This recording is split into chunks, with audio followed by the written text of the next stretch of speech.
അപ്പോൾ എല്ലാ കൂട്ടുകാർക്കും കല്ലാടൻ്റെ ഒരു പുതിയ വീഡിയോയിലേക്ക് ഹാർദവമായ സ്വാഗതം. ഇന്ന് നമ്മൾ വന്നു നിൽക്കുന്നത് പാത്രമംഗലത്താണ്. എന്താണെന്നല്ലേ, എല്ലാവർക്കും ഉള്ളൊരു സംശയമാണ്, നമ്മുടെ ചട്ടികളിൽ നല്ല ചുമന്ന കളർ വരുന്നു. അതെന്തുകൊണ്ടാണ്? റെഡ് ഓക്സൈഡ് അടിച്ചതാണോ എന്നുള്ളൊരു സംശയമുണ്ട്. അപ്പം റെഡ് ഓക്സൈഡ് അല്ല, ആ മണ്ണ് നമുക്ക് കാണാം. അത് പോളിഷ് ചെയ്യുന്ന എങ്ങനെയാണെന്ന് കാണാം. ബാ,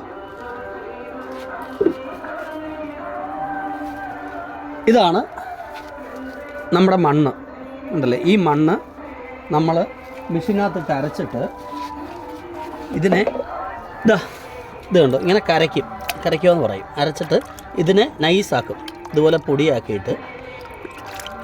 അതൊക്കെ അതിനകത്ത് തന്നെ കൈ കഴുകുക കേട്ടോ. ബാ, നമുക്ക് ആ ചട്ടായി പോളിഷ് ചെയ്യുന്ന കാണാം. ചെരിപ്പിട്ടുകൊണ്ട് കുഴപ്പമൊന്നുമില്ല. ഇതാണ് ഈ കലക്കി വെച്ചേക്കുന്നതിനകത്ത്. ഇത് കണ്ടോ,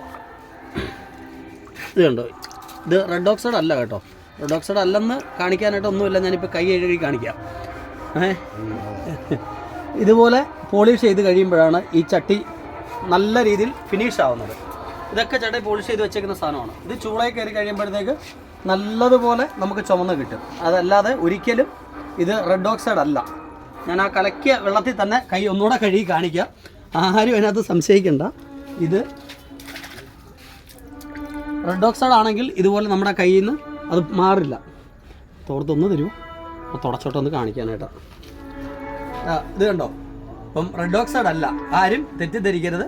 ഇത് ഇത്രയും പോളിഷ് ചെയ്ത് ഇത് നല്ല രീതിയിൽ കഷ്ടപ്പെട്ടുണ്ടാക്കുന്ന സാധനമാണ്. അപ്പം ഒരു കാരണവശാലും ആരും ബാഡ് കമൻറ്റ് ഇടരുത്. ഇത് മണ്ണ് തന്നെയാണ് കേട്ടോ. നമ്മൾ ചൂളയ്ക്ക് മുമ്പ് മണ്ണ് തേച്ച് ഇത് ഉണക്കി എടുത്തിട്ടാണ് ചൂളയിടുന്നത്. അപ്പോൾ ഓക്കെ, ഇതുപോലുള്ള നല്ല അറിവുമായിട്ട് അടുത്ത വീഡിയോയിൽ നമുക്ക് കാണാം. Okay, thank you. പിന്നെ ഒരു കാര്യം കൂടി, ലൈക്ക് ചെയ്യുക, ഷെയർ ചെയ്യുക, സബ്സ്ക്രൈബ് ചെയ്യുക. Okay, thank you.